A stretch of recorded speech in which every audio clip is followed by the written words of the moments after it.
सहना भवतु सहनौ भुनक्तु सह वीर्यं करवावहै तेजस्विनावधीतमस्तु मा विद्विषावहै। ओम शांति शांति शांति। हरि ओम तत्सत्। சென்ற வகுப்புல திலக் திருஷ்ய விவேகம் ஸ்லோகம் 22ல் நிதித்தியாசனம் பற்றி பேசப்பட்டது. அது என்ன? எந்த பழக்கமானாலும், எந்த வாசனையானாலும், எந்த பிரதிபந்தமானாலும் ஆன்மீக முன்னேற்றத்திற்கு குறுக்க நின்னா அதன் மேல நிதித்தியாசனம் செய்யணும். அது வேண்டாம்னு சொல்லணும் இல்லை, குறுக்க நிற்கிறத. அதனால அது என்ன ஏதுன்னு கண்டுபிடிக்காம அவனை போக வைக்க முடியாது. அதனால அதை கண்டுபிடிக்க சொல்றார். நிதித்தியாசனம்னா கவனம் வைக்கணும், வச்சு அதை தடுக்கணும். அதை தடுக்கிறதுன்னா அதை தடுத்து புதிய பாதைக்கு, நம்முடைய பாதைக்கு பழக்கப்படுத்தணும் அப்படின்னு முடிச்சிருந்தோம். இப்போ அப்படியெல்லாம் பழக்கப்படுத்தினா என்ன ஆகும் அப்படிங்கிறத 23ஆம் ஸ்லோகத்துல விரிவா சொல்றாரு. 23ஆம் ஸ்லோகத்துல கொஞ்சம் விஷயங்கள் எடுத்து சொல்றதுனால கொஞ்சம் கஷ்டமா இருக்கும். கையில ஒரு பேப்பர் கொடுத்துருக்கேன், அந்த கேட்டதையெல்லாம் கவனிச்சுக்குங்க. நம்ம ஏற்கனவே ஒரு தடவை அஷ்டாங்க யோகம் பற்றி பேசுறப்போ கவனிச்சோம். சமாதி அதுலேயும் வருது. 8 அங்கம் என்னென்ன? யமம், நியமம், ஆசனம், பிராணாயாமம், பிரத்யாகாரம், தாரணை, தியானம், சமாதி. இப்போ இந்த 8 விதம் இருக்குது சப்ஜெக்ட். நாம இப்ப படிக்க போறது சமாதியை பத்தி. அப்போ யமம்ல இருந்து தியானம் வரைக்கும் நம்ம கை கொண்ட மாதிரிலாம் வச்சிருக்கோம். தெரியும், விஷயம் தெரியும். அனுபவப்பட்டிருக்கோமா இல்லையான்னு தெரியாது. ஆனா அனுபவப்படுவதற்கு என்ன செய்யணுன்ற முறை நமக்கு தெரியும். அதனால இந்த சமாதின்னு சொல்றப்போ ஒரு விஷயம் சொன்னாங்க. தாரணை, தியானம், சமாதி. நமக்கு ரொம்ப சீக்கிரத்துல எந்த ஒரு செயலும் வெற்றி பெறணும்னா எந்த ஒரு பொருளை நம்ம தாரணை பண்றோமோ, எந்த ஒரு பொருள் மேல நம்ம தியானம் பண்றோமோ, அந்த தியானத்தின் பலனாக அதோட ஒன்றி போறோமோ அந்த சமாதி. இந்த 3ஐயும் இணைச்சு ஒரு நொடி பொருள கொண்டு வர செய்யணும் அப்படின்னு படித்தோம். அப்படி ஒரு நொடி பொருளை கொண்டு வர செஞ்சோம்னா அதுக்கு ஒரு பேர் சொன்னோம். என்ன பேரு? தாரணையும் தியானமும் சமாதியும் 3ம் ஒரே நேரத்துல நினைச்ச உடனே அந்த 3 ஆகணும். தாரணை கொஞ்ச நேரம் பண்றது, விலகுறது, வாழ்றது, போடுறது, முயற்சி பண்றது அப்படி இருக்கக்கூடாது. மைண்டு, மனசு நினைச்ச உடனே அதை தாரணை பண்ணிடணும், அதை தியானம் பண்ணிடணும், சமாதிக்கும் போய் ஒன்றிடணும். அந்த 3 சேர்ந்து செய்யப்பட்டதுன்னா அதுக்கு பேர் சையமம். நம்ம ஏற்கனவே எழுதியிருக்கோம். தாரணைன்னா இந்த நொடி பொழுது சொல்றோம்ல, அதுல 12 நொடி பொழுது ஒரு பொருளை நினைச்சு நீங்க அதுவே நின்னீங்கன்னா எவ்வளவு நேரம்? 12 நொடி பொழுது நின்னீங்கன்னா ஒரு தாரணை. அதான் நம்ம படிச்சது. 12 நொடி ஒரு தாரணைன்னா அப்படி 12 தாரணை நீங்க பண்ணணும். அப்ப எத்தனை நொடி வரும்னு நீங்க கணக்கு போட்டுக்கோங்க. அப்படி 12 தாரணை நீங்க பண்ணுவீங்கன்னா ஒரு தியானம் ஆகும். அந்த மாதிரி 12 தாரணை எப்படி ஒரு தியானம் ஆச்சோ அது போன்று 12 தியானம் நீங்க பண்ணணும் ஒரு பொருள் மேல. அப்படி செய்வீங்கன்னா ஒரு சமாதி ஆகும். அப்ப சமாதிக்கு வரணும்னா எத்தனை தியானம் வர வேண்டியிருக்கு? தியானம் வரணும்னா நான் எந்த பொருளை நீங்க செலக்ட் பண்ணி எடுத்து அதை நினைக்கிறீங்களோ அந்த பொருள் 12 தானங்கள் நிற்கணும் ஒரு தியானத்துக்கு. சமாதி வரணும்னா அப்படி நின்று அந்த தியானம் 12 தடவை நிற்கணும். நிற்கணும்னா வேற எதுவும் வந்து டிஸ்டர்ப் பண்ணாம அதுல ஒன்றி இருக்கணும்னு அர்த்தம். அதை இங்க இப்ப சொல்றாரு. சமாதி அதுல 2 வகை இருக்கு. சுலகத்தை படிச்சிருவோம். முதல்ல சவிகல்பக நிர்விகல்பக சமாதி துவிவிதா திருச்சி திருஷ்ய சப்த அனுவித்தேன சவிகல்பக புனர்தீதா. என்ன சொல்றாரு? சமாதின்னா மனசு லயமாகுது. எந்த பொருளை சிந்திச்சோமோ அந்த பொருளோட லயமாகுது. அந்த கேரக்டரு அந்த பாவனை எல்லாத்துலையும் நம்ம லயமாகுது. அதைத்தான் சமாதின்னு சொல்றோம். வேற்றுமைகளை அறிவது என்பது சவிகல்பம். விகல்பம்னா என்ன? 2 சமாதி சொன்னார். ஒன்று சவிகல்பம், இன்னொன்று நிர்விகல்பம். அதனுடைய பொழிப்புரையை படித்து வரலாமா? சமாதி என்னும் மனோலயம் சவிகல்பம் நிர்விகல்பம் என 2 வகைப்படும். விகல்பமாகிய வேறுபாடுகளை அறிவதுடன் கூடியது சவிகல்ப சமாதி. வேறுபாடுகள் இன்றிய அபேத நிலையில் இருப்பது நிர்விகல்ப சமாதி. சவிகல்ப சமாதியும் 2 வகைப்படும். பொருள் சப்தம் என்பன அவை. இது இப்ப நம்ம தெளிவாக இனிமே பார்க்கணும். பொருள்னா என்ன, சப்தம்னா என்ன, அது என்ன 2 வகை அப்படின்னு பார்க்கணும். முதல்ல விகல்பம்னா என்ன நமக்கு தெரியுது.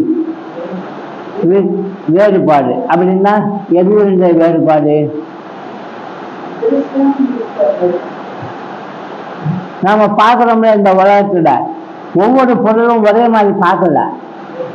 அந்த வேறுபாடு தெரியுது, வித்தியாசம் தெரியுது இல்ல. 2 பேரை பார்க்கணும்னா 2 பேரும் ஒண்ணுன்னு யாரும் சொல்லுவாங்களா?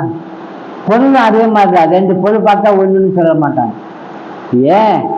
ஒரே வகையில இருக்கக்கூடிய 2 கொடையவே எடுத்துக்கோங்க.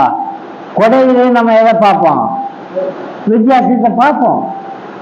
இப்படி திருஷ்யத்துல வித்தியாசத்தை பார்த்தீங்கன்னா அந்த விகல்பம் பார்க்கிறப்போ ஏற்படுகின்ற சமாதிக்கு சவிகல்ப சமாதி, வேற்றுமையோட பார்க்கிற சமாதி. அதுவே விகல்பம் இல்லாம ஒன்னா பார்த்தீங்கன்னா அது நிர்விகல்ப சமாதி. அதை சொல்றார். சமாதியை 6 வகையாக பிரிக்கின்ற பெருமை விவரத்துக்கு இருக்கு. 6 வகையா பிரிச்சார். அது ஏன் 6 வகையா பிரிச்சாருன்னு எனக்கு தெரியல. ஆனா அவரே சொல்றாரு. அப்புறம் 5 வகை தான் உண்மையில. நிர்விகல்ப சமாதிக்கு பொருளோ சொல்லோ தேவையில்லை. ஏன்னா அது விகல்பமே இல்லை. பொருளை வந்து பிரித்து பார்க்கறதுக்கு அங்கே பொருளே இல்லை. சமாதியை அகம் புறம் என்று பிரிக்கிறார். அகம்னா என்ன? உள்ள பார்க்கிறது. புறம்னா கண்ணு திறந்து வெளியில பார்க்கிறது. அப்படி பார்க்க முடியுமா? கண்ணு திறந்து வெளியே பார்க்க பொருளை மீண்டும் அகத்துல பார்க்கறதுங்கிறது முடியுமா? முடியும். இப்ப நாம எல்லாம் எங்க உக்காந்துருக்கோம்? வெற்றி அகாடமியில பார்க்குறோம். உக்காந்துருக்கோம்னு கொஞ்ச நேரம் கண்ணை மூணுனா வெற்றி அகாடமியில உக்காந்துருக்கோமா இல்லையா? அந்த காட்சி தெரியுமா தெரியாதா? அதான் அகத்துல பார்க்கறது. அது அகத்திலையும் சமாதி இருந்து தியானம் பண்ண முடியுது, புறத்திலையும் தியானம் பண்ண முடியுது. எவ்வளவு கஷ்டமான பகுதி பாருங்க. தியானம்னாலே அகம் சம்பந்தது மட்டும் இல்லை. கண்ணு திறந்து பள்ளிக்கூடத்துல படிக்கிறப்ப வாத்தியா பாட்டுக்கு பாடம் நடத்திட்டு இருப்பாரு. இவன் தியானத்தில் இருப்பான் கண்ணு திறந்துட்டு. அது புற தியானம். வாத்தியாருக்கு தெரியாது. ஏதோ முக்கியமா என்னவே பார்த்துட்டு இருக்கான் போல இருக்குன்னு நினைச்சிருப்பான். வாத்தியாருக்கு தான் பார்த்துட்டு இருப்பான். மனசு எங்க இருக்கும் பார்த்தீங்களா? ஆக புறத்துல பார்த்த ஒரு பொருள் நீங்க பழைய கதைகள்ல பார்த்துருப்பீங்க. வேடிக்கையா சொல்லுவாங்க. ஒரு பையன் பாடத்தை கவனிக்காம எங்கேயோ ஒரு பொங்கல எதையோ பார்த்துட்டே இருப்பான். கதை தெரியுமே. அவன் பார்த்துட்டான், நான் சொன்னதெல்லாம் நுழைஞ்சுதான்னு கேட்கறா, என்ன எல்லாம் நுழைஞ்சுதான் அப்படின்னு கேட்டா, இல்லை சார், ஏன் வாழ் மட்டும் நுழையணும் எல்லாம் உள்ள போயிடுச்சு அப்படின்னா. அப்ப அவன் கவனம் எங்க இருக்குது? இது புறத்துல, அவன் கான்சென்ட்ரேஷன் புறத்துல கண்ணு முழிச்சு கொண்டே பார்க்கறான் பார்த்தீங்களா? அதுதான் இங்க சொன்னார். ஆக சவிகல்ப சமாதியில அகம் ஒண்ணு புறம் ஒண்ணு இருக்கு. நிர்விகல்ப சமாதியிலையும் அகம் ஒண்ணு புறம் ஒண்ணு இருக்கு. அகம் புறம் இரண்டையும் சவிகல்பம் நிர்விகல்பம் மேலும் ரெண்டா பிரிப்பார். எப்படி? மூன்றாவதாக சவிகல்ப சமாதியை சொல்லு பொருள் என்று இரண்டாக பிரிப்பார். மொத்தம் 6 வகை சமாதி. இப்ப நீங்க நான் குடிச்ச பேப்பரை பாருங்க, அந்த 6 வகை சமாதி உங்களுக்கு தெரியும். அந்த பேப்பர்ல என்ன சொல்லப்பட்டிருக்கு? 1 சமாதி 2 வகை போட்டிருக்கா? ஆம். அதுல 2 பங்க காட்டுறதுக்கு சவிகல்ப சமாதி நிர்விகல்ப சமாதின்னு போட்டிருக்கேன். அதுக்கு பொருள் வேற்றுமைகளை அறிவது, வேற்றுமைகளை அறியாது இருப்பது. இப்ப இந்த சவிகல்ப சமாதியிலே பாருங்க, இன்னொரு 2ஆ பிரிஞ்சிருச்சு. அகம் ஒண்ணு புறம் ஒண்ணு. அகத்துக்கு அந்தர்னு பேரு, புறத்துக்கு பாகியம்னு பேரு. அந்த அந்தர்ங்கிற அகத்திலேயே இன்னும் 2ஆ பிரியுது. திருஷ்யம் ஒண்ணு சப்தம் ஒண்ணு, அதாவது பொருள் ஒண்ணு சொல் ஒண்ணு. அதத்தான் அந்த திருஷ்ய அனுவித்த சவிகல்ப சமாதி. இது சவிகல்ப சமாதியில அகத்துல சொல்லப்பட்டது. பொருளை வைத்துக்கொண்டு, திருஷ்யன்னா பொருள், சப்தத்தை வைத்துக்கொண்டு ஒரு சமாதி. அந்த சப்த அனுவித்த சவிகல்ப சமாதி. அதாவதுங்க, ஒரு மனுஷனை பார்த்தா 2ஐயும் பார்ப்போம். என்னென்ன பார்ப்போம்? சொல்லும் பார்ப்போம், பொருளும் பார்ப்போம். பொருள் என்பது ரூபம், சொல் என்பது நாமம். ஒரு ஆளுடைய பேர் நமக்கு தெரியல, பார்க்கிறோம். எதை பார்த்தீங்க? திருஷ்யம் மட்டும்தான், நாமம் தெரியல. அப்ப சொல் பார்க்கல. அப்ப சொல் இல்லாம பொருள் பார்க்க முடியும். இதான் சொல்றார். நாம சொல்லும் பொருளும் பார்த்த பிறகும் கூட பொருளை வைத்துக்கொண்டு தியானம் பழகி ஒரு சவிகல்ப சமாதிக்கு போகலாம். அதுக்கு மேலையும் போறப்ப என்ன ஆகும்னா, அந்த பொருள் காணாம போயிடும். எது நிற்கும்? அந்த நாமம் மட்டும் நிற்கும். அப்போ எந்த படி மேல? பொருளை பார்த்து கொண்டு நிற்கிற படியா, பொருளை விட்டுட்டு நாமத்தை பார்த்துட்டு இருக்கிற படியா? பொருளை விட்டுட்டு நாமத்தை பார்த்துட்டு இருக்கிற லெவலுக்கு நம்ம போக வேண்டியிருக்கு. இப்ப யோசனை பாருங்க, ராமரை காட்டிலும் ஏன் சொன்னாங்க? அதுதான் ராமரை காட்டிலும் ராமநாமம் சிறந்ததுன்னு ஏன் சொன்னாங்கன்னா, அது அந்த சப்த அனுவித்த சவிகல்ப சமாதி அங்க போகுது. இது அந்த இருக்கு. அதே சவிகல்ப சமாதியில புறத்திலையும் இருக்கு சொன்னோம்ல, அதுதான் இது. பொருள் ஒண்ணு சொல் ஒண்ணு, பாஹ்ய திருஷ்ய அனுவித்த சவிகல்ப சமாதி. வெளியில பொருளை பார்க்கிறது. அதே மாதிரி சொல் சப்தம், பாஹ்ய சப்த அனுவித்த சவிகல்ப சமாதி. வெளியில பொருளை விட்டுட்டு சொல்ல மட்டும் பார்க்குது. சரி, இப்ப இந்த 4 வந்துதான். அகம் புறம். அகத்துல 2 சொல்லும் பொருளும், புறத்துல 2 சொல்லும் பொருளும். 4 ஆச்சு. சவிகல்ப சமாதி 1, நிர்விகல்ப சமாதி 1, 2 ஆயிடுச்சா? மொத்தம் 6 ஆயிடுச்சு. இப்ப நிர்விகல்ப சமாதிக்கு வாங்க. அகம் அந்த நிர்விகல்ப சமாதி. பொருள் இல்லை, அங்க சொல்லும் இல்லை, வெறும் பொருள் விகல்பமும் இல்லாம, விகல்பம்னா வேற்றுமை பார்க்குது, பார்க்காம எல்லாம் ஒன்னா பார்க்கலாம். அது உள்ள பார்க்கலாம். புறம் பாஹ்யம், பாஹ்ய நிர்விகல்ப சமாதி, வெளியிலேயே பார்த்து நிர்விகல்பமாகுது, அது ஒன்று சொல்றா. நிர்விகல்ப சமாதியில சொல்லும் பொருளும் கிடையாது. இங்க சொல்ல போறாரு. இப்போ 6 விஷயம் நம்ம பார்த்தோம். இது ஒரு விதமான பயிற்சிங்க. இந்த பயிற்சி நம்ம செய்யணும். அந்த பயிற்சிக்கு பேரு தான் சிரவணம், மனனம், நிதித்தியாசனம். சிரவணம் பண்ணிட்டோம், இன்னும் கூட செய்துட்டே இருக்கோம். மனனம் பண்ணிட்டோம், அதையும் செய்துட்டே இருக்கோம். மனனத்தை எத்தனை பேர் எவ்வளவு சிரத்தையோட செய்யறாங்களோ அதை பொறுத்து நிதித்தியாசனம் கை கொடு. அதை சொல்றேன் எல்லாருமே. ஏன்னா நிதித்தியாசனம் தான் ஒரு வகையில சமாதின்னே பேர். அதுக்கு நிதித்தியாசனம் ஒரு பயிற்சி, தியான பயிற்சி. தியானிப்பவர் அஷ்டி பாதி பிரியம் நாம ரூபம் ஆகிய 5 நாம ரூபங்கள் நான் அல்லது தெரிஞ்சுக்கணும் இல்லையா? நம்ம யாரு? நாம ரூபமா அஷ்டிபாதி பிரியமா? நம்ம யாரு? கலந்து இருக்கோம் ரெண்டும். ஆனா உண்மையிலே நம்ம யாரு? அஷ்டி பாதி பிரியம் நாம ரூபம்.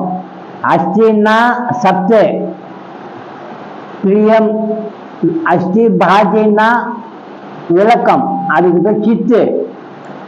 பிரியம்னா ஆனந்தம், அதுக்கு பேரு ஆனந்தம். இந்த சத்து சித்து ஆனந்தம் பிளஸ் நாமம் ரூபம் ஆகிய இந்த வேர்ல்டு உலகம் 5 கலந்துதான் நாம இருக்கோம். இதைத்தான் பார்த்துட்டு இருக்கோம். நிதித்தியாசனம் பண்றப்போ நம்ம என்ன செய்யணும்னு சொல்றாரு? அஷ்டி பாதி பிரியம் நாம ரூபம் ஆகிய 5 நாம ரூபங்கள் தான் அல்ல என்று சிந்தித்து அவற்றை உதறி தள்ளி, எதை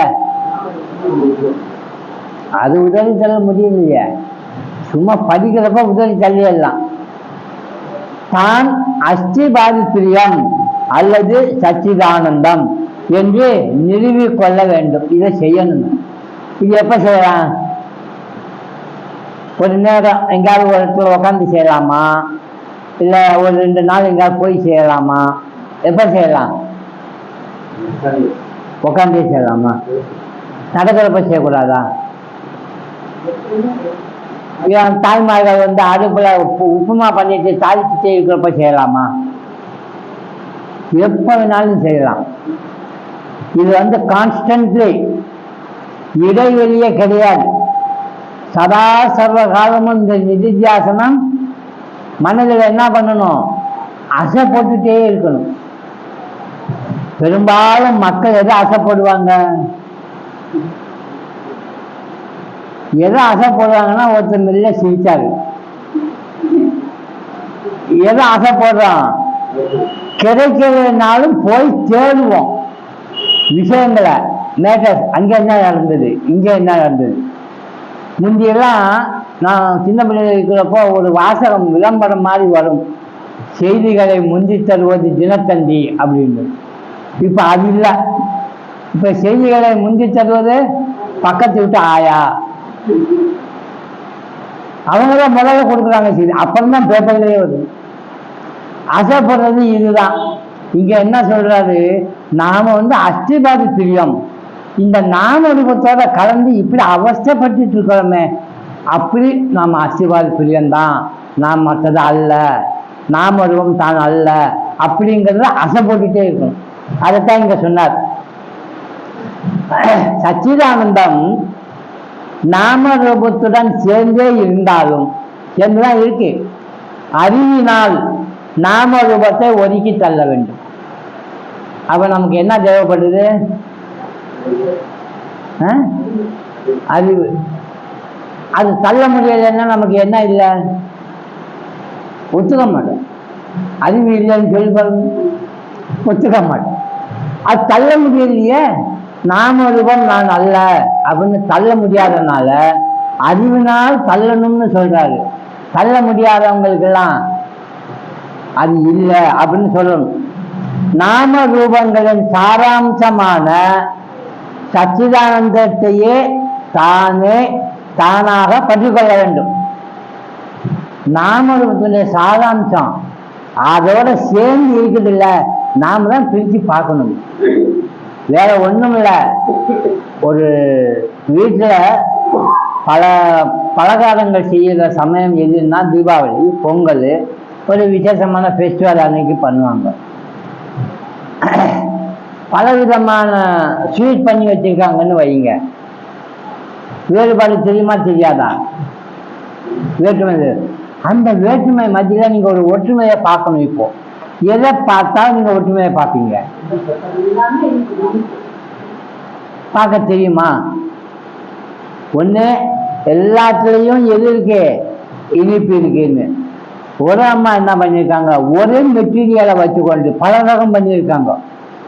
இனிப்பும் தான், ஆனா மைதாவோ அரிசி மாவோ எதுவும் இருக்காங்க, வெறும் கோதுமை மட்டும் எடுத்து பல ரகம் பண்ணியிருக்காங்க. இப்ப நீங்க ஒற்றுமையை பார்க்கணும், வேற்றுமையை மறந்துட்டு வேற்றுமை இல்லாத ஒரு பொருள் அதில் பார்க்கணும். ஆனா பல ரகம் இருக்கு, வேற்றுமையா இருக்கு. அப்ப என்ன பார்த்தீங்க? ஜீனி பார்க்கறதா கோதுமையை பார்க்கறதா? எல்லாத்துலயும் ஜீனி இருந்தாலும் கோதுமை தான் ஆதாரமாக இருக்கு. அப்போ எந்த ஒரு பதார்த்தம் எடுத்தாலும் நீங்க எதை சாப்பிடுறீங்க? கோதுமை சாப்பிடுறீங்க. அப்படி கரெக்டாக எனக்கு கோதுமையே பிடிக்காதுன்னு ஒருத்தன் இருக்கான். அவங்ககிட்ட பல ரகத்துல இருக்கக்கூடிய பதார்த்தம் எது பிடிக்குமோ சாப்பிடுப்பாருன்னா அவன் என்ன சொல்லுவான்? எதை வேணாலும் பிடிக்கிறத சாப்பிட்றதுக்கு என்ன இருக்கு? எல்லாம் கோதுமை தான் பண்ணிருக்கு, எனக்கு கோதுமையே பிடிக்காது. அப்ப என்ன ஆகும்? அது மாதிரி நம்ம கிட்ட அஸ்திபாதி பிரியமான சச்சிதானந்தம் பிளஸ் நாம ரூபமான இந்த உலகம் கலந்து இருக்கு. இதுல இது உனக்கு பிடிக்கும் எது நீ அப்படின்னு கேட்டா எது? சச்சிதானந்தம். இது பிடிக்காது. அப்ப இதுல பல ரகம் இருக்கு, இதுல எது வேணும் எடுத்துக்கொண்டு சொன்னா என்ன அர்த்தம்? ஆண்டவன் என்ன பண்றாரு? நம்ம பயங்கரமா ஏமாத்துவார். சப்போஸ் ஆண்டவன் தரிசனம் செய்ய வந்தாருன்னு வந்துங்க, சாமி கும்பிட்டு தபஸ் பண்ணி தரிசனம் கொடுத்துட்டான்னு வைங்க, ஒண்ணு நீங்க பேசுவீங்க, இல்லாட்டி அவர் பேசுவாரு. அவர் பேசினா என்ன பேசுவாரு? உனக்கு என்ன வேணும் சொல்லு, எது கேட்டாலும் தாரேம்பார். எதை தராது? எங்கிருந்து தராது? நாம ரூபத்திலிருந்து தான் தாரேன்னு சொல்றாரு. நம்ம தான் அது வேண்டாம்னு சொல்றோமே. அஸ்திபாதி பிரியமான என்னையே எனக்கே தெரியல, உனக்கு என்ன வேணும்னு கேட்குற. அதனாலதான் சில மகான்கள் பகவானே வந்து உனக்கு என்ன வேணும்னு கேட்டா, எனக்கா? உனக்கு என்ன வேணும்? நான் உனக்கு தரேன், நீ எனக்கு தர, எனக்கு எங்க எல்லாமே இருக்குது அப்படிங்க. என்ன ஒரு தைரியம் நீங்க சொல்லுவீங்க? எனக்கு எல்லாம் இருக்கு. அப்படி சொல்றவங்க ஒரு நாளும் கன்னத்துல கை வைக்க மாட்டாங்க. ஏன்னா கவலைன்றது அவங்களுக்கு வராது. காரணம் அவங்க எல்லாமே இருக்கு, இழப்பு என்பது இல்லை. ஒரு மகான் சொல்றாரு, நான் நிறைய பொருள் வச்சிருந்தேங்க, திருட வந்து திருடிட்டு போயிட்டான் அப்படின்னா. எதனால திருடிட்டு போயிட்டான்? திருட்டு போயிடுச்சுன்னு சொல்றான்.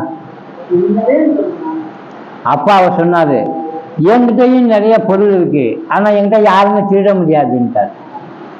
அதான் அந்த ரகசியம் சொல்லுங்கன்னா, எப்போ நீ உன்கிட்ட இருக்கிற பொருளை ஒன்னது இல்லைன்னு சொல்றியோ அது யாராலும் திருட முடியாதுன்ட்டார். அதனாலதான் கீதா சாதம்னு சொல்லி இங்க நிறைய எழுதி போட்டிருக்காங்க. எதை கொண்டு வந்த, எதை கொண்டு போற, அப்படிதான் பலது வருது பாருங்க. அதெல்லாம் சாத அம்சமா இருக்கு, பகவான் சொன்னது அப்படின்ட்டு. இதைத்தான் இங்க சொன்னார். நாம ரூபம் மாறக்கூடியது, சச்சிதானந்தம் மாறாதது அப்படின்னு நம்ம தெரிஞ்சுக்கணும். இப்ப நாம கிட்ட மாறக்கூடியதும் இருக்கு, மாறாததும் இருக்கு. அப்படின்னா என்னங்க? மாறக்கூடியது மாறாததுன்னா என்ன அர்த்தம்? கொஞ்சம் யோசனை பண்ணி சொல்லலாமா?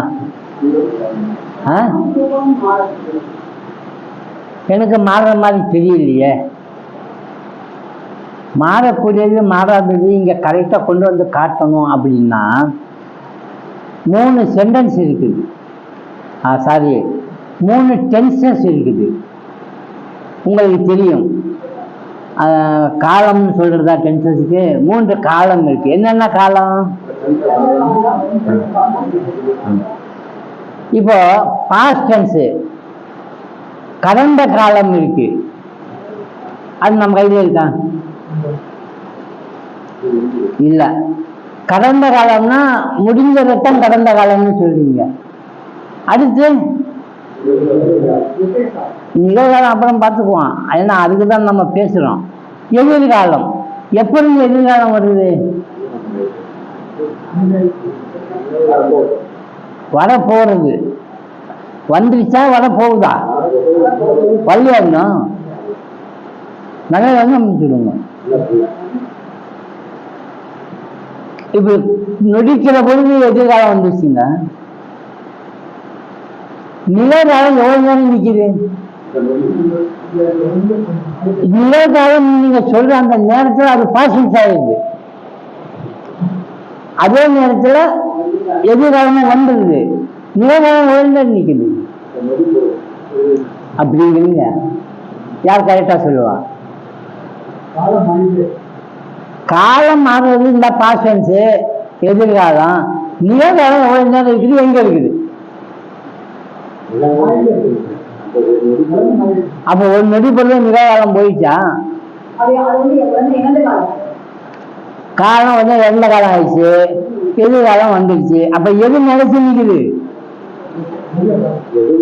அப்ப எப்படி எதிர்காலம் வர வைக்கிறதுக்கும் பாஸ்டன்ஸ் இறந்த காலம் போக வைக்கிறது நிக்கிற ஆள் யாரு?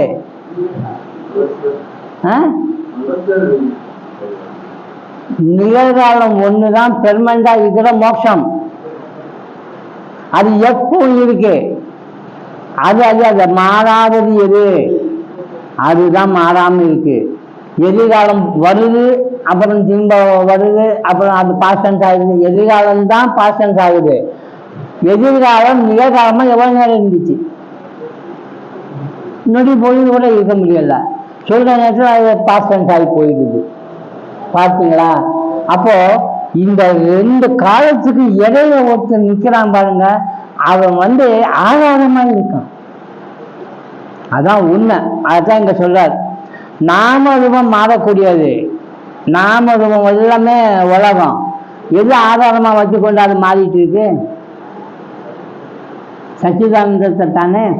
அப்ப சச்சிதானந்தம் மாறாததுங்கிறப்ப அதுதான் நிகழ்காலம். நிகழ்காலம்னா எப்பவும் இருக்கிறது, எப்பவும் இருக்கக்கூடியது. அதுதான் காலத்துக்கு உட்பட்டதுன்னு சொன்னா அது இந்த காலம்தான்.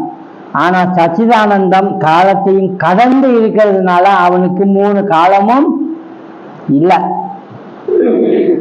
மாறுவது நான் அல்ல, மாறாதது நான் என்று உறுதி கொள்ள வேண்டும். இப்ப நாம இங்க நிதித்தியாசனம் பண்ண சொன்னார்ல, அது எப்படி பண்றது அதை சொல்ற.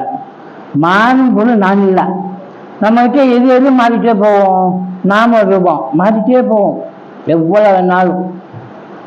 பகவத்கீதையில சொல்றாரு, எப்படி சரீரத்துல யௌவனம், ஜரா, வயோதிகம் எல்லாம் வந்து போகுதோ, அப்புறம் சரீரம் அப்படியே வளர்ந்து போய் அப்படியே காலமாயிட்டு போகுது. உள்ள இருக்கிற ஆளு தேவாந்தர பிராப்தி கடைசி வரைக்கும் இருக்கு.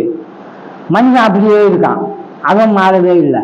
அது மாதிரி சட்டையை போயிடுச்சுன்னா கழட்டு போட்டு இன்னொரு சட்டையை போடுறோம். சட்டை போடுற அந்த ஆள் எப்பவுமே இருக்கான்.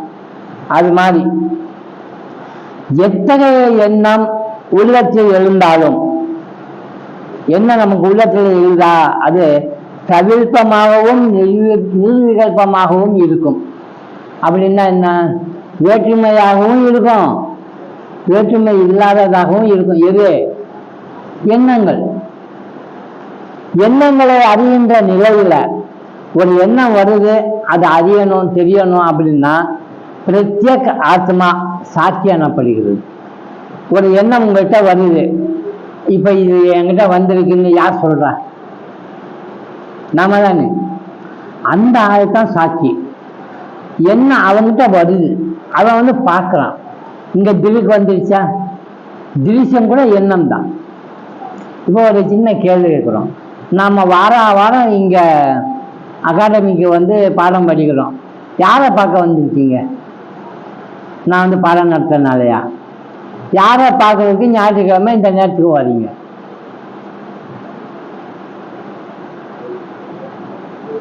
இல்லை, சொற்பொழிவு கேட்கறதா வாழ்க்கையுடைய லட்சியம்? இந்த அம்மா கரெக்டாக சொல்லிட்டே இருக்காங்க, கேட்கவே மாட்டேன். திருக்க பார்க்க வந்திருக்கோம்.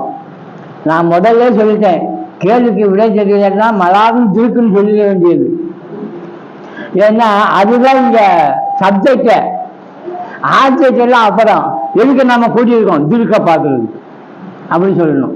ஒருத்தர் சொற்பொழிவு பண்றப்போ அது மன நலம் சரியில்லாத இடத்துல போய் ஒருத்தன் சொற்பொழிவு பண்ணிட்டு இருந்தான். பேச பேச ஆரம்பிக்கிறப்போ எல்லாருக்கும் வணக்கம் சொல்லிட்டு, நாம் இங்க ஏன் கூடியிருக்கிறோம் தெரியுமா அப்படின்னாரு. ஒரு பையன் அந்த மனநிலை சரியில்லாத ஒருத்தன், நாம் அங்கே இல்லை அதனால இங்க குடியிருக்கிறோம்னா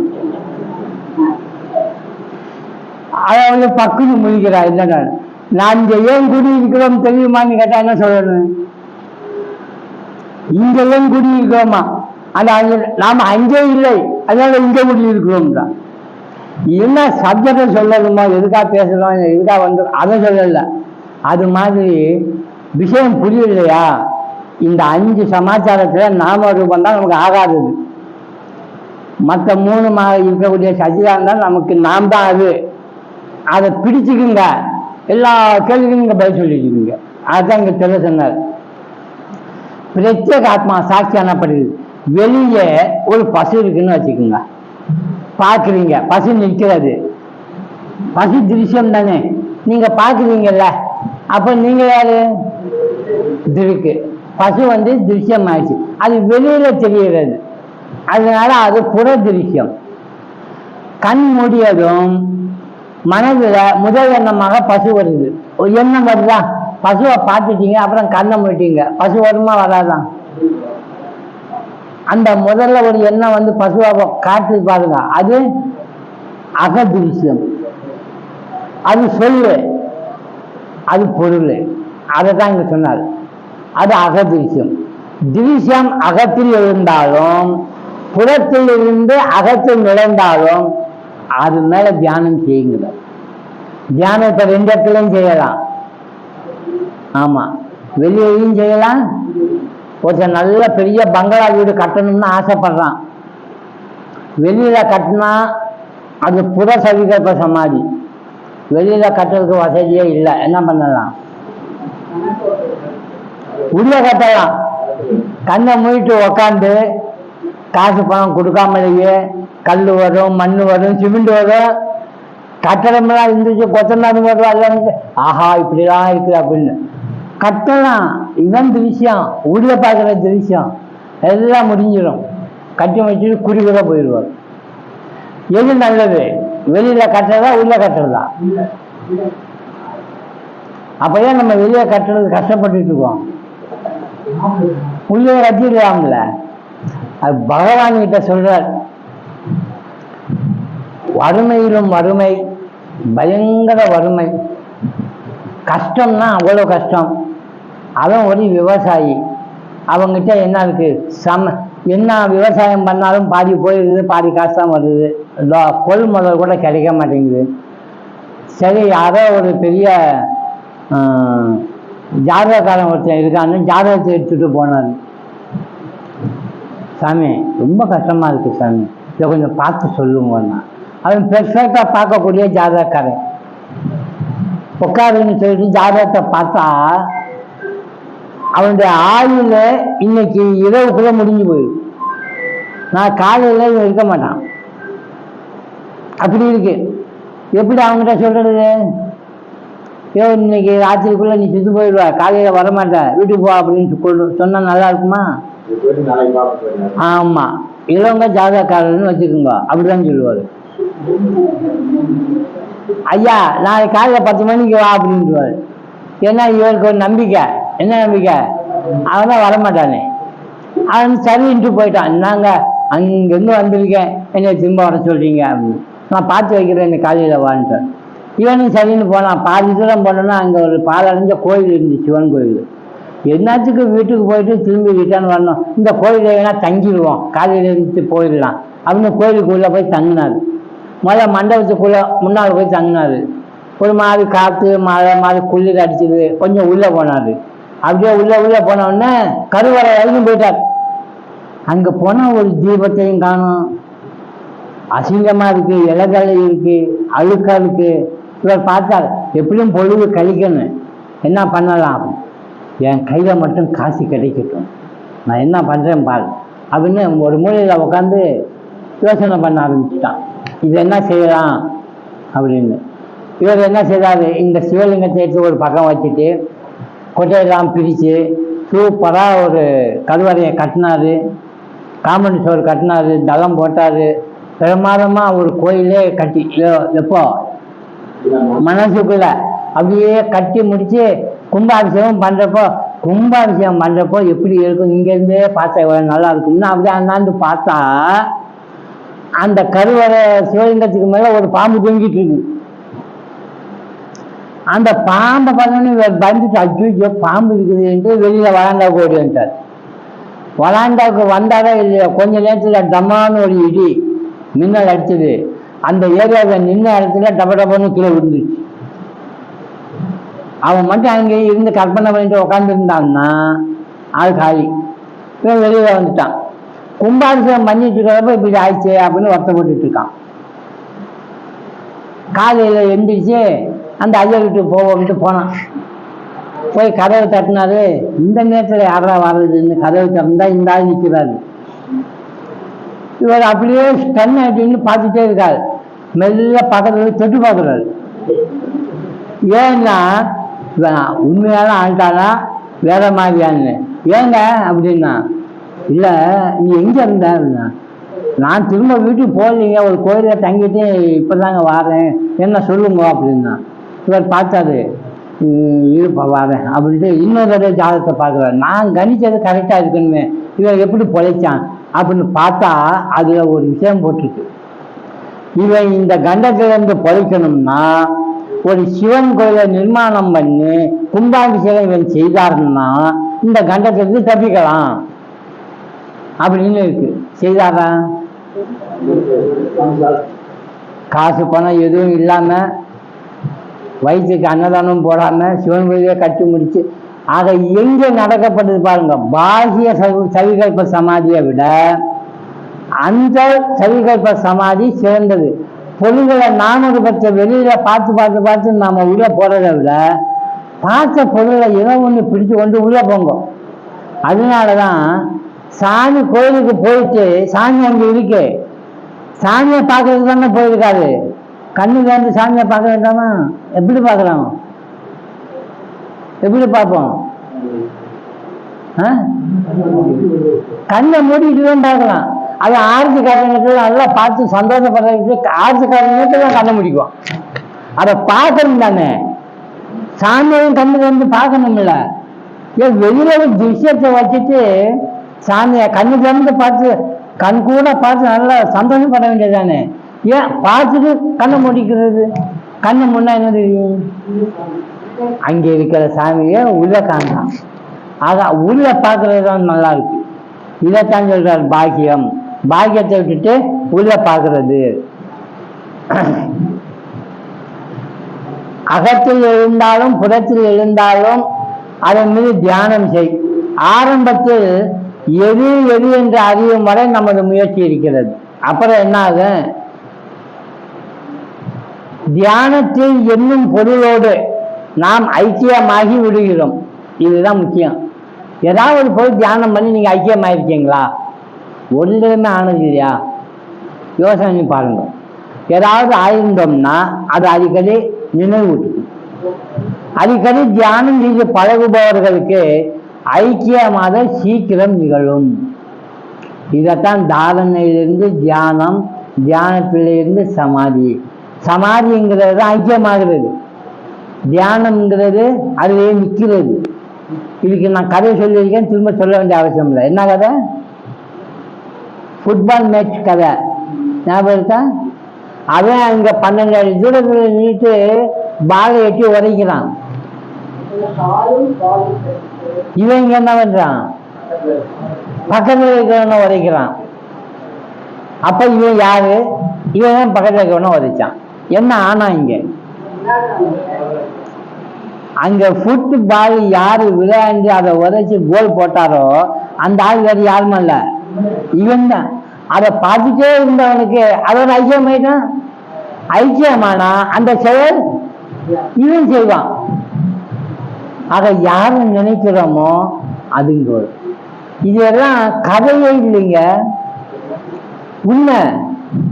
நரசிம்மமூர்த்தியை தியானம் பண்றாரு ஒருத்தர், நரசிம்மமூர்த்தியை வழிபாடு பண்றாரு, உபாசனை பண்றாரு, நேர்ல பார்த்தது கிடையாது.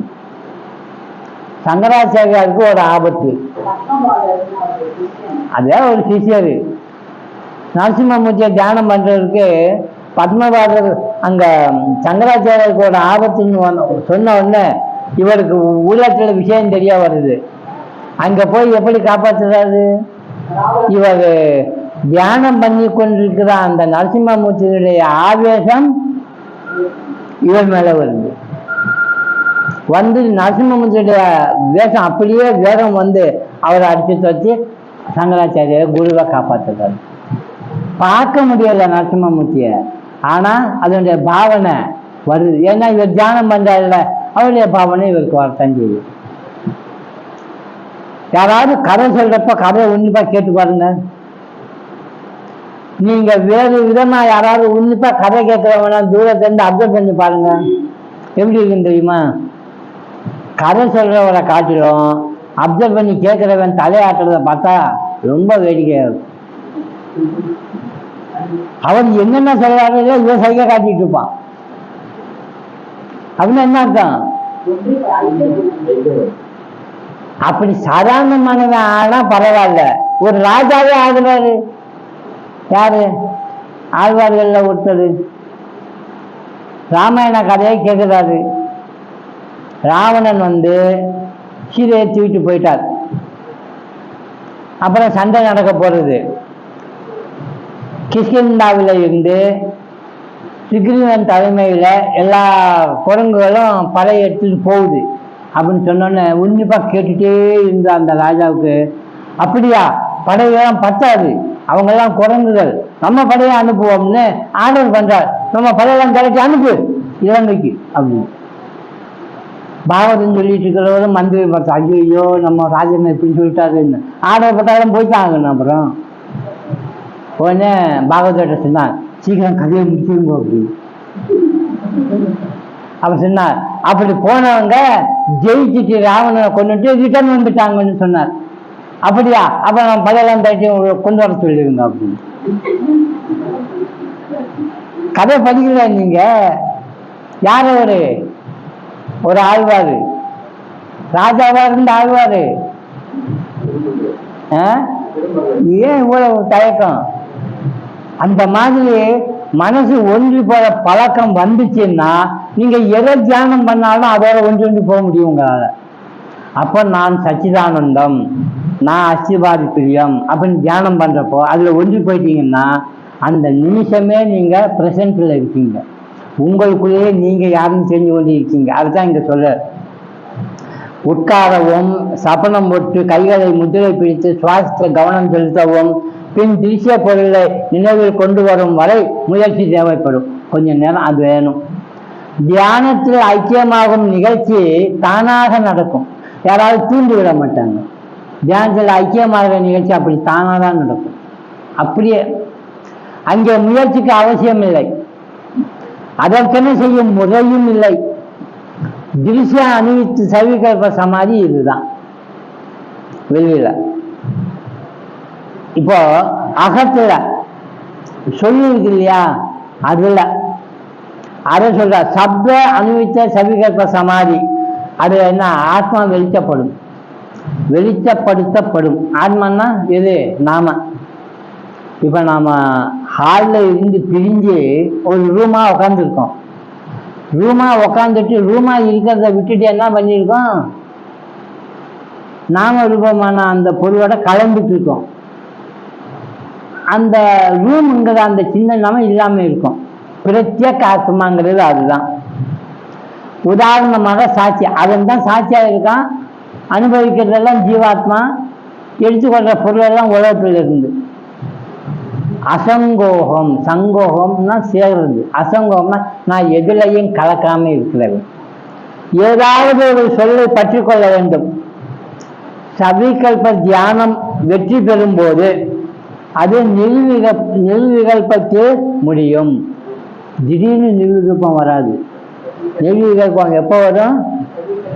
அதுல நம்ம ஐக்கியப்படுறப்போ சொல்லும் போயிடும், பொருளும் போயிடும். அப்ப அது வரும். சொல்லும் மொழியை அதில் ஐக்கியமாகி விடுவார், பொருள் காணாம போயிடும். ராமரை பார்த்து தியானம் பண்றப்போ ராமா ராமான்னு சொல்லுவீங்க, ராமனுடைய உருவம் போயிடும், ராமா மட்டும் இருக்கும். அந்த ராமாவில் கூட இந்த சவிகல்பத்தில் தியானம் பண்ணி அது ஒன்றி ஐக்கியமானீங்கன்னா அந்த சொல்லும் போயிடும். இந்த மாதிரி திருஷ்ய அனுவித்த சவிகல்ப, சப்த அனுவித்த சவிகல்ப அப்படிங்கிற 2 வகை சமாதி அவர் சொல்றார். இப்போ நம்ம எங்கிருந்து தொடங்கலாம்ங்கிறீங்க? வாழ்க்கையில நம்ம எல்லாம் வாழ்றோம், நம்ம எல்லாம் இல்லறத்தார்கள், வீட்டில் ஏகப்பட்ட வேலை இருக்கு, சொந்தக்காரவங்க வருவாங்க போவாங்க, நல்ல நல்ல விஷயங்களை கேட்கறது கூட நேரம் கிடைக்காம பண்ணுவாங்க. ஆனாலும் இதுக்கு மத்தியில் நம்ம இதெல்லாம் சிந்தனை பண்ணணும். அப்ப நம்ம எங்க இருந்து இந்த தியானம், இந்த நிதித்தியாசனம் தொடங்கலாம்? எதை திருஷ்யமா எடுக்கலாம்? சப்தத்தையா, இல்ல திருஷ்யமான பொருளையா சப்தத்தையா? பொருளும் சப்தமும் சேர்ந்து இருக்கிறத நம்ம எடுப்போம் பெரும்பாலும். ஏன்னா திடீர்னு சப்தத்துக்கு போக முடியாது. எந்த பொருளை எடுக்கலாம் அப்படின்னா நீங்க எதை தேர்ந்தெடுப்பீங்க? எளிமையா இருக்கணும், நமக்குள்ள பிராக்டிக்கலா இருக்கணும். எதை தேர்ந்தெடுக்கலாம்?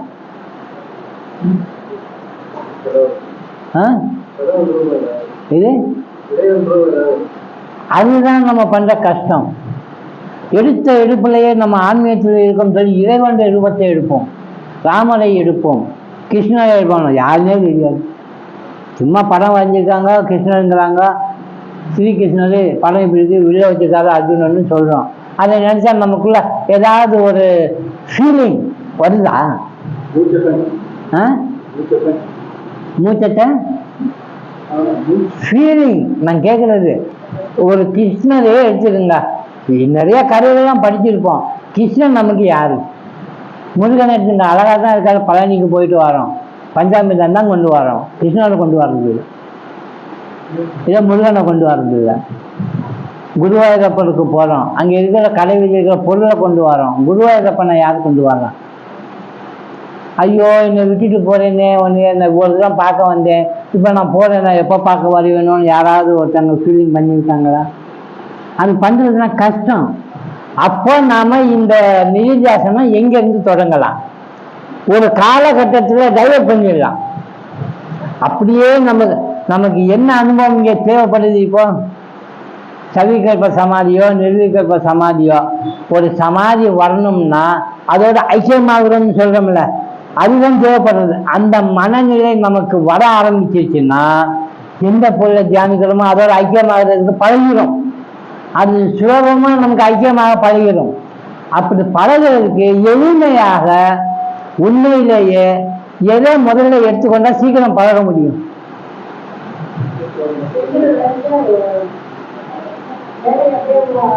பொருள், நீங்க தியானிக்க எடுத்துக்கொள்ளக்கூடிய திருஷ்யமான பொருள் எதுவா இருக்கலாம் எடுத்துக்கொள்றத?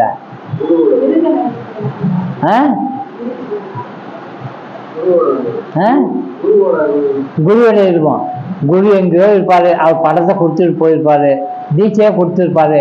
குருவே நினைச்சிருந்தா எப்படிங்க முடியும்? நீங்க கொஞ்சணும், அவர் கொஞ்சணும், பேசணும், அவர் பேசணும், கேள்வி கேட்டா பதில் சொல்லணும்.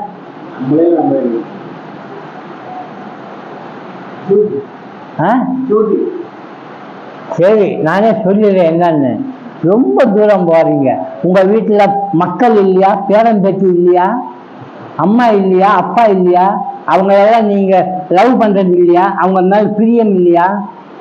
அதை எடுத்துருங்க விஷயமா, அது எடுத்து பாருங்க. நீங்க எங்க நடந்தாலும் வந்தாலும் ஐயோ அப்பா என்ன பண்ணிட்டு இருப்பாருன்னு தெரியாது. தப்பானதுதான், உலக விஷயம்தான், பற்று பந்தம் எல்லாம் சொல்லுவீங்க. ஆனா என்ன செயல்பாடு இங்க? நிதித்தியாசனம் உங்க மைண்டை எப்படி கண்ட்ரோல் பண்ண போறீங்க? அந்த பாசத்தை வளர்க்குறீங்க. ஒரு காலகட்டத்தில் நாம ரூபமான இந்த ஆகாத மாறுகின்ற இந்த பொறுமையில நீங்க இதை வச்சு நிதித்தியாசனம் பண்ண நீங்க பிளாஸ் நேரத்துல உண்மை புரிஞ்சிச்சுன்னு வைங்க. இந்த பழக்கம் உங்களுக்கு இருக்குல்ல, அப்படியே சச்சிதானத்துக்கு மேல நீங்க அதை திருப்பி பாருங்க, கொஞ்ச நேரத்தில் உங்களுக்கு ஐக்கியமாகும். அப்ப ஐக்கியம் எப்ப இருந்து தொடங்கணும்? இப்போ உங்களுக்கு எது விட முடியாம கஷ்டப்பட்டுட்டு பாசம் பந்தம்னு சொல்லிட்டு இருக்கீங்களா, அதை தொடுங்கிறார்.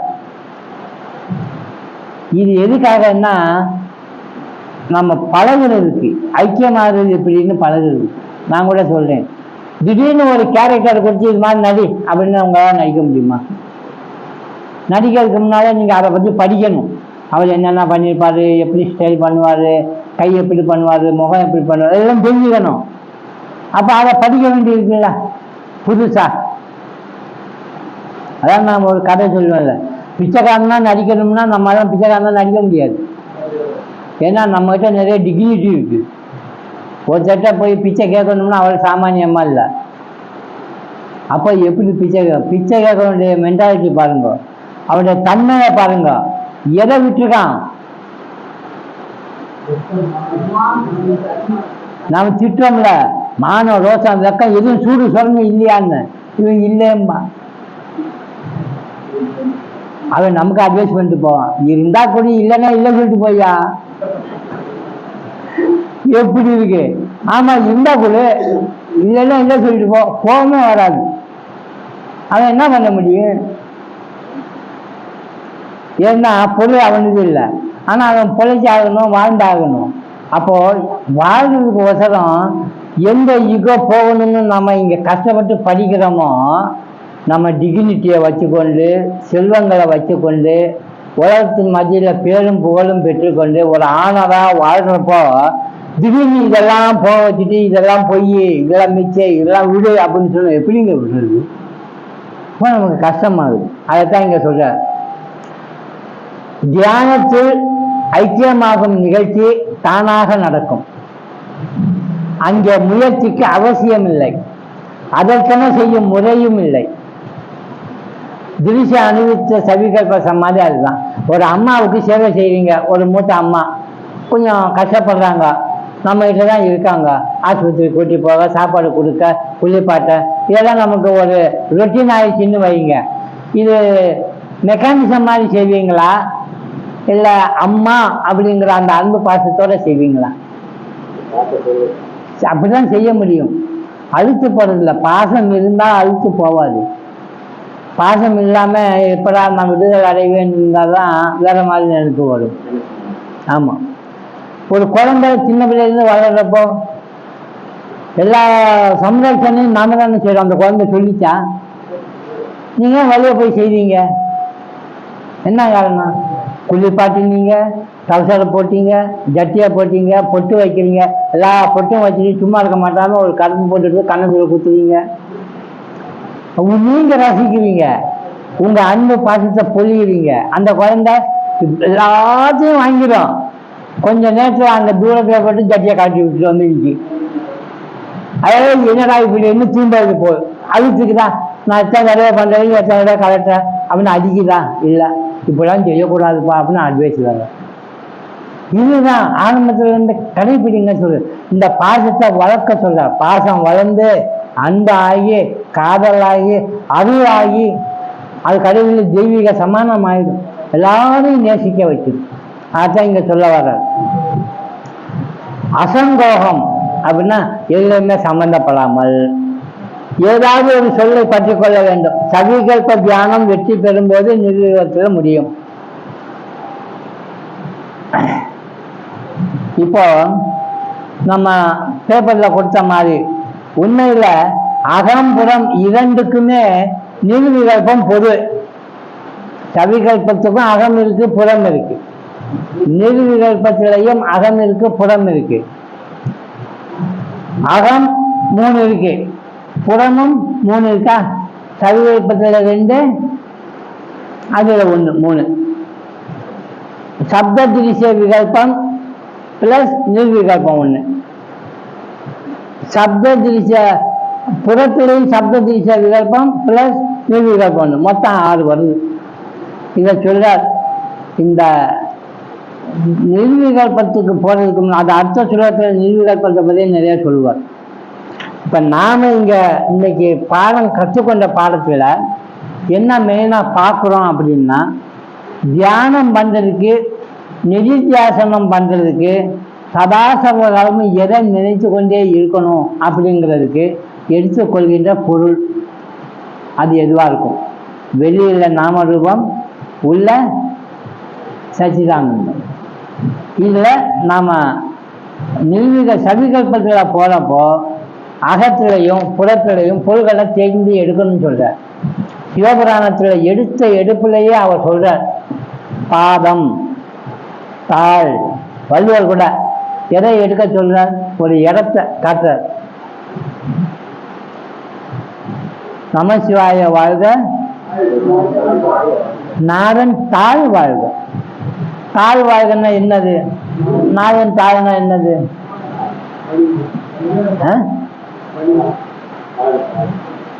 நம்ம அப்படியே கணக்கு போடக்கூடாது.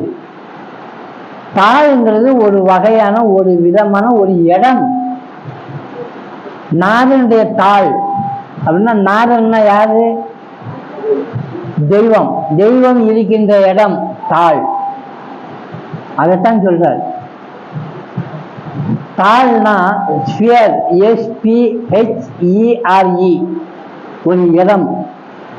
ஒரு இன்னும் சொல்லப்போனா ஒரு நிலை. அது அந்த இடம், அதை ஹால்னு சொல்றோம். நம்ம ரூம் ஹால்னு சொல்லி அந்த ஹாலைத்தான் இங்க இப்படி சொல்றார். நீங்க எல்லாம் 10 பாட்டை எழுதி சொல்லி பாருங்க. அகர முதல்ல எழுத்தெல்லாம் ஆதி பகவன் முதற்றே உலகு, அது முதல்ல சொல்லிட்டார். அடுத்து வாழறிவன் நல்தாழ் தொழாரினின் மலர்மிசை ஏகினான் மான் அடி சேர்ந்தார். அடிங்கிற வார்த்தை. அப்புறம் பிறவி பெருங்கரை நீந்துவர்.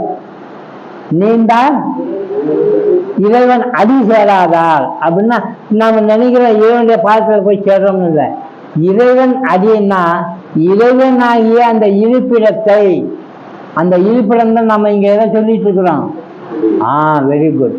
சச்சிதானந்தமான அந்த இருப்பிடத்தை இறைவன் அடி தாள் அப்படின்னு சொல்றார்.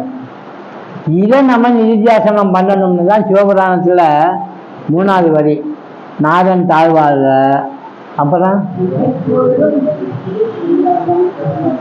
நான் சொன்னல, நடக்கிறப்பவும் நிற்கிறப்பவும் போறப்பவும் வரப்பவும் ஒரு இடத்துல உக்காந்தல்ல, இமை பொழுதும் என் நெஞ்சில் நீங்காதான் தாள் நாம் யார். நான் அசிவாதி பிரியம், இதோட சம்பந்தப்படாதது அப்படின்னு சொல்ற. அடுத்த சுலகத்துல வருவாரு. சம்பந்தப்படாதுன்னா சட்டம் பண்ணக்கூடாதுன்னு அர்த்தம். ஒருத்தன் ஏதாவது உங்களை ஏதாவது சொல்றாங்க, நான் அவனை பத்தி நான் கண்டுகொள்ளவில்லை, சட்டம் பண்றதில்லைன்னு நீங்க சொன்னீங்கன்னா, உண்மையிலே நீங்க சட்டம் பண்ணீங்களா பண்ணலையா?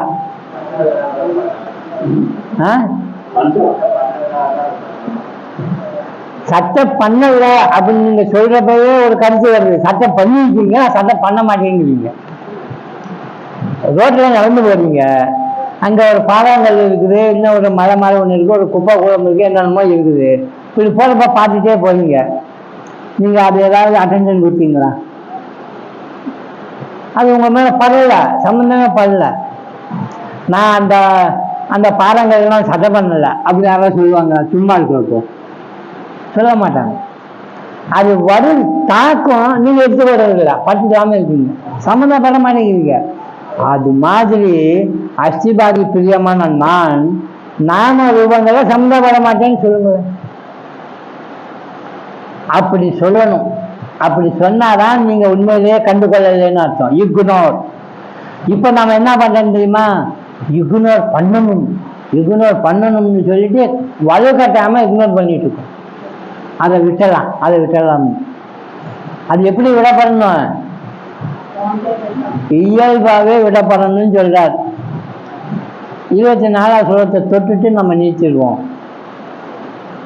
ஆசை முதலிய காமாசியாக சித்தகாக மனதில் தோன்றுகின்ற திருஷ்யாக அறியப்படுகின்ற எண்ணங்கள் தத் சாட்சித்வேன அவற்றை சாட்சியாக இருந்து பிரகாசப்படுத்துகின்ற சேதனம் சுத்த அறிவாகிய அதுவே உண்மையான நான் என்று தியானம் செய். அயம் இதுவே திருஷ்ய ஆணுவித்த சவிகல்பக சமாதி. அதாவது இதுவே உள்ளே அறியப்பட்ட பொருள்களுடன் கூடிய சவிகல்ப சமாதி. அதாவது வெளியில இருக்கிற பொருளை வச்சுக்கொண்டீங்க, இப்போ உள்ளே இருக்கிற பொருளை எப்படி நாம அறிகிறது? இதைத்தான் நம்ம தியானம் பண்ணணும். உண்மையில மனதில் தோன்றுகின்ற ஆசை முதலில் அறியப்படும் எண்ணங்களுக்கு சாட்சியாக இருந்து விளக்குகின்ற சுத்த அறிவே உண்மையான நான். நீங்க என்ன உண்மை அதுதான் பாருங்களேன். உங்க உலகத்துல எத்தனை ஆசைகள் வேணாலும் வரட்டும், அது வரும் போகும், நீங்க அட்டென்ஷன் கொடுப்பீங்க கொடுக்க மாட்டீங்க, அதெல்லாம் இருக்கட்டும். அது வருது, அது இப்ப இருக்கு அப்படின்னு தெரிஞ்சு கொள்றீங்கல்ல, அந்த அறிவு யாருக்கு தெரியுது? அது அறியுது. அதுதான் அந்த உண்மையான நான் தான் அந்த அறிவு என்று தியானிக்கணும்னு சொல்றார். உள்ளே அறியப்பட்ட பொருள்களுடன் கூடிய சவிகல்ப சமாதிங்கிறது இதுதான். இப்போ ஒரே ஒரு பொருள் இருக்கு, நீங்க உங்களை தெரிஞ்சு கொள்றதுக்கு எந்த அறிவு வேணும்? நான் இருக்கேன் அப்படின்னு தெரிஞ்சு கொள்றதுக்கு யாரை வச்சு அறிஞ்சு கொள்வீங்க? யாரை வச்சு அறிஞ்சு கொள்ள வேண்டியதே இல்லை. நமக்கு தெரியும். நானா இருக்கிறது, நானே இருக்கு தெரியுது எனக்கு. பொருள்களைத்தான் தெரிஞ்சு கொள்றதுக்கு வேற விதமான அறிவு இந்த வேணும், இந்த சைத்தன்யம் வேணும். அதனால இந்த அறிவுங்கிறது நமக்கு இருக்கணுமா, அறிவுங்கிறது நமக்கு இருக்கக்கூடாதா? ஒரு பெரிய பிரச்சனை. ஆன்மீகத்தில் போறவங்க எல்லாம் அறிவு பெறுவதற்காக போறாங்களா, அறிவு பெற வேண்டாம்னு நினைச்சு போறாங்களா?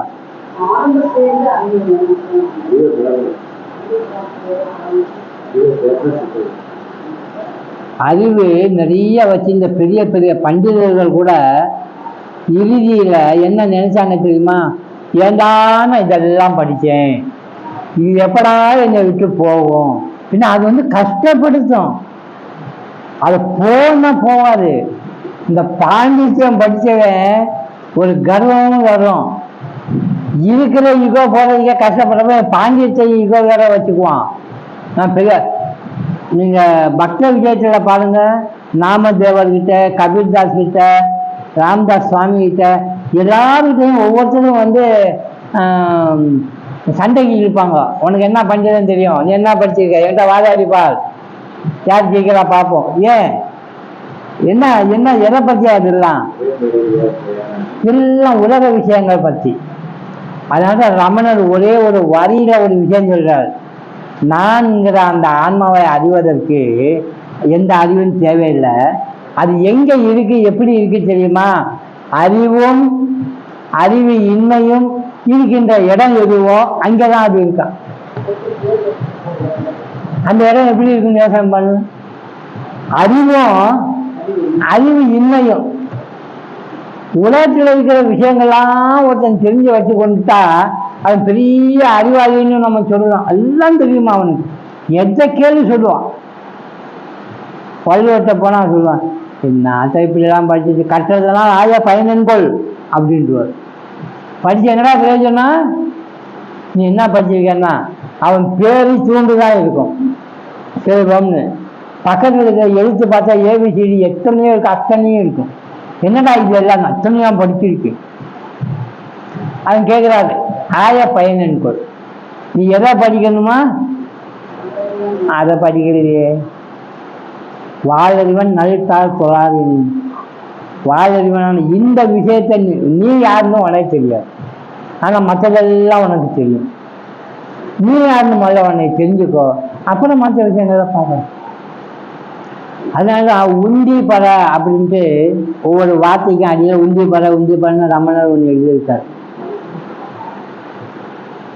அந்த நூல் படித்தா ரொம்ப கொஞ்சமாக தான் இருக்கு ஸ்லோகம்.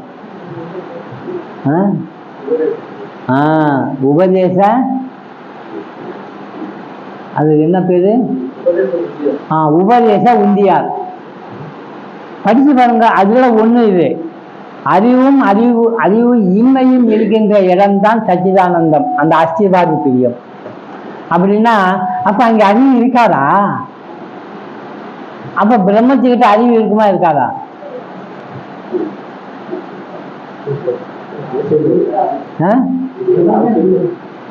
பாருங்க, அறிவு இருக்குமா இருக்காதான்னு கேட்டா அறிவு இருக்கணும்னு அவசியம் இல்லை. என்ன அழகான பதில் இது. ஏன்னா நானூறுபத்தை விட்டுட்டு தானே இந்த பிரம்மத்தை பிடிச்சிருக்கோம். அப்ப திரும்ப அந்த அறிவுக்குள்ள வரணுமா? என்ன கேள்வியை தப்பு பார்த்தீங்களா? அதனால அவசியம் இல்லை, இந்த கேள்வியை கேட்காத போங்க அப்படிங்கிற. இப்படிதான் ஷார்ப்பா இருக்கணும். பிரம்மத்துக்கிட்ட என்ன இருக்கும்? அவன் தான் இருப்பான். அவனுக்கு வேற ஏதாவது ஒரு அறிவு இருக்கணுமா? எந்த ரெண்டாவது அறிவும் இல்லை. அது என்ன துவே, இரண்டாவது பொருள் என்பதே இல்லை. ஏக்கம் ஏவ, வார்த்தையை பாருங்க. அத்விதீயம், இரண்டற்றது. அது இரண்டற்றதுன்னா ஒன்று. ஒன்றுனா அப்ப பலது இருக்கிற மாதிரி தோணும். அதுக்காக ஒன்று. ஒன்றுங்கிறதுக்கும் ஒன்றேங்கிறதுக்கும் என்ன வித்தியாசம்?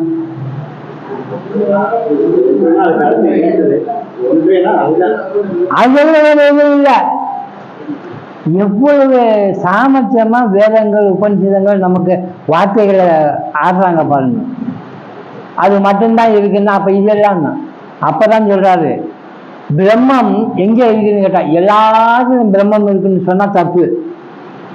எல்லாமே பிரம்மம் தான் சொன்னா என்ன அர்த்தம் ஆகுது? எல்லாமே பிரம்மம் அப்படின்னு சொல்லலாமா? நம்ம தப்பு பண்றோம்ல. எல்லாமே என்ன அர்த்தம்? அப்ப இந்த ஒன்றை விட்டுட்டு இன்னும் பலரை நீங்க பார்த்துருக்கீங்க. அதான் பார்த்துருக்கிற அதுவும் பிரம்மம்னு சொன்னா அப்ப ரெண்டு பொருளை காணுங்க. ஒரு பொருளா தான் காணணும். அப்ப அந்த ஒரு பொருளா காணுகின்ற பொழுது எல்லாம்ங்கிற வார்த்தைக்கு எங்க பதில்?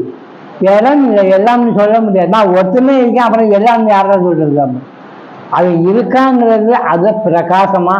அதுக்கு என்னென்ன வார்த்தைகள் இருக்கு பாருங்க உபனிஷத்துல.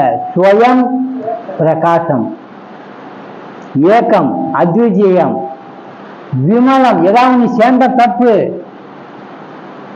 அச்சலம் நகராதது. இடம் இருந்தாலும் நகரம். அப்ப இடம் இருந்துச்சுன்னா ரெண்டாவது பொருள். ஆக அங்க பிரம்மானந்தம் அந்த ஒரு ஆனந்தம் சின்ன ஆனந்தம் வேற. பிரம்மானந்தம்னா பெரிய ஆனந்தம். இதுக்கு மேல ஒரு ஆனந்தம் கிடையாது அப்படிங்கறதான் ஆரம்பிச்சான். பிரம்மானந்தம் பரம சுகதம். சுகம் சாதாரணமான சுகம் இல்லை, பரம சுகம். கேவலம், கேவலம்னா என்ன அர்த்தம்? ஒன்லி. கேவலம்னா நம்ம வேற மாதிரி அர்த்தம். கேவலம் இவட அவனுக்கு தெரியல அப்படிம்போம். உண்மையிலேயே எந்த அறிவும் தெரியாதவன் கொடுத்து வச்சவனா. ஏன்னா இங்க போறதுக்கு வசதி அது. விவேகானந்தர் சொல்றார், ராமகிருஷ்ண பரமஹம்சருக்கு இத்தனை ஞானமும் வந்ததுக்கு ஒரே ஒரு காரணம் சொல்றார். என்ன காரணம்? அவரு பள்ளிக்கூடத்துல போய் படிக்காததுதான்.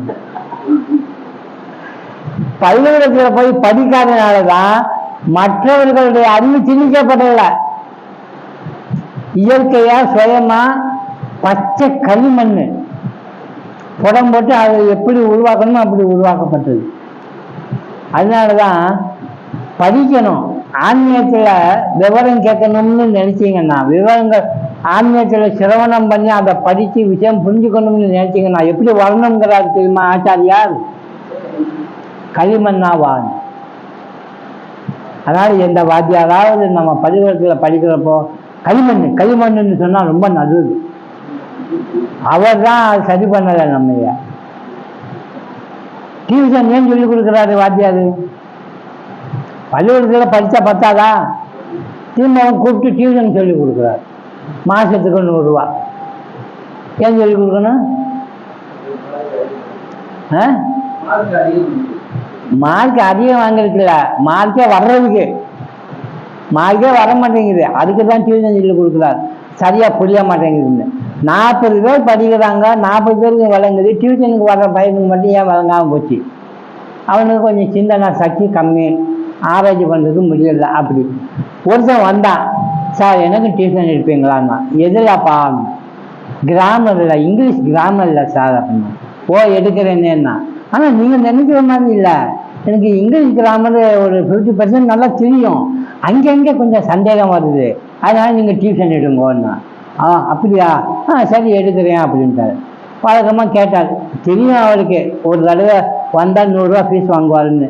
ஆனாலும் சம்பிரதாயத்துக்கு கேட்டார், ஃபீஸ் எவ்வளோ சார் தரணும்னு. அப்படியா, 200 ரூபாப்பா அப்படின்னா. இல்லை 200 ரூபா தரணுன்றார். என்ன சார் எல்லாத்தையும் 100 ரூபா தான் வாங்குறீங்க, என்கிட்ட மட்டும் 200 ரூபா வாங்குறீங்க அப்படின்னா. தம்பி 100 ரூபா உனக்கு பாடம் சொல்லி கொடுக்குறதுக்கு, இன்னொரு 100 ரூபா வருது, உனக்கு ஏதோ கொஞ்சம் தெரியும் சொன்ன பாரு, அது இல்லாமல் பண்ணுறது. அப்படின்னா என்னக்கா, கஷ்டம் யாருக்குன்னா ஆச்சாரியா இருக்கு. இவர் ஒன்று சொல்ல, அதை பதிலுக்கு ஒன்று சொல்ல, வாக்குவாதம் நடக்கும், அதை டிஃபீட் பண்ணணும். அது இல்லைன்னு காட்டு, ஓ அப்படிங்களா, சரி சரி அப்படின்னு ஒத்துக்கொள்ளணும். அப்புறம் திரும்பி பாடம் நடத்தணும். அது ஒரு கஷ்டமான வேலையாச்சா? அப்போ அதுக்கு ஒரு 100 ரூபா.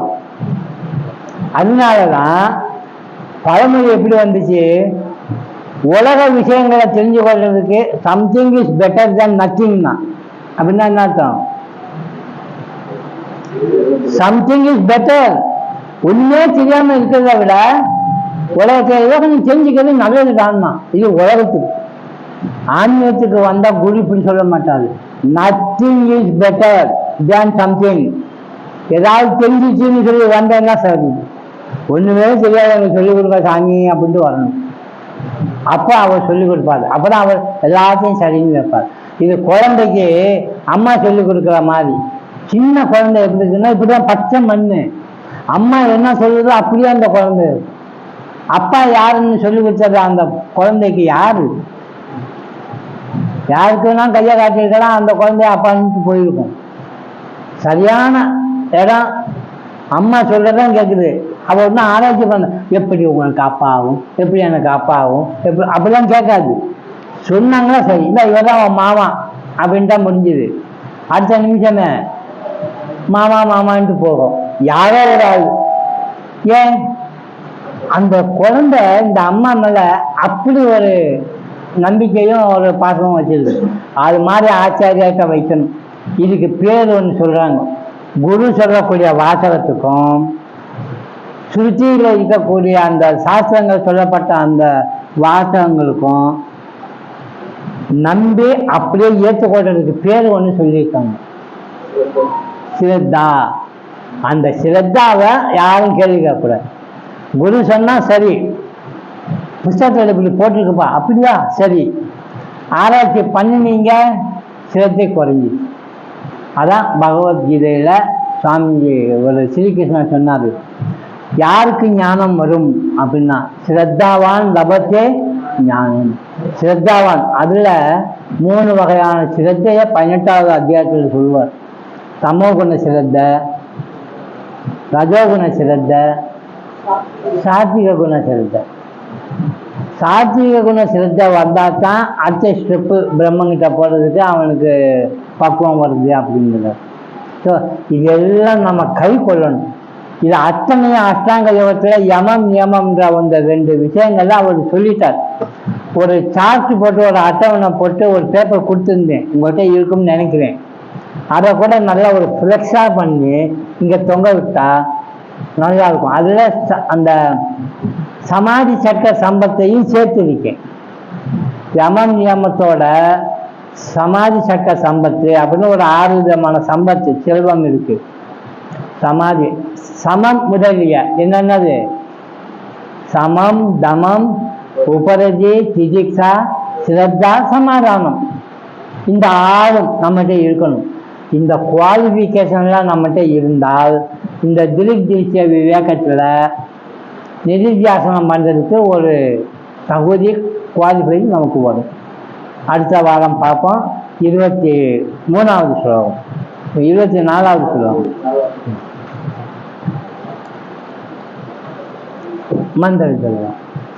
ஓம் சகனாவவதோ சகனோ புனக்தோ சக வீர்யம் கரவாவகை தேஜஸ்வினாவதீதமஸ்து மா வித்விஷாவகை. ஓம் சாந்தி சாந்தி சாந்தி. ஹரி ஓம் தத்சத்.